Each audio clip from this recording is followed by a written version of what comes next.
Nous avons certaines informations dans notre fichier de configuration à finaliser, ainsi que la base de données à créer.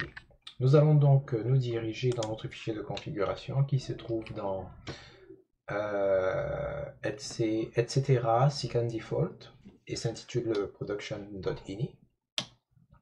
Et nous allons changer certains éléments à l'intérieur, comme par exemple l'ID de notre site web.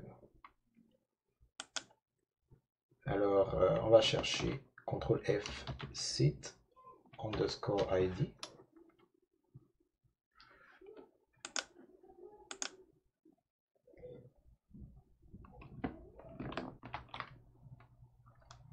Il est important que les valeurs que vous allez mettre ici, là, soient cohérentes d'un bout à l'autre. Ça fait que si vous ne savez pas ce que vous allez mettre, ou alors où est-ce que ces valeurs-là vont intervenir, je vous recommanderais de laisser ça tel quel. Dans Sican Site ID, on va laisser ça tel quel. Sican Site URL aussi, vous allez le renseigner en fonction de ce que vous souhaiteriez faire avec votre système. Pour les besoins de la démo, nous allons le laisser tel quel. Si par exemple vous voulez, comment dire ça, mettre votre site, que votre site soit accessible, il faudra paramétrer votre environnement pour que l'URL que vous allez définir puisse être accessible à partir à partir de votre réseau ou bien à partir d'Internet éventuellement. Alors ici pour les besoins de la cause, nous ici nous allons mettre http sican28.local.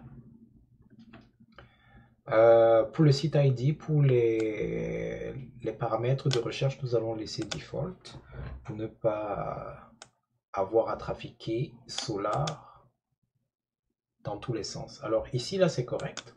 Nous allons donc sauvegarder notre fichier et nous allons fermer. Prochaine étape, nous allons initialiser la base de données de notre système. On va invoquer donc les super pouvoirs. Et la commande, ce sera sican database initialize. Donc sican espace db pour database, pour base de données, et puis init pour commande d'initialisation. Alors on va valider.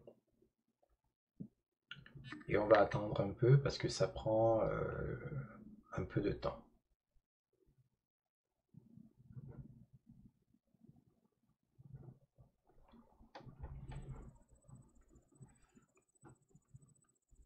La base de données a été initialisée. Nous pouvons donc passer à la suite.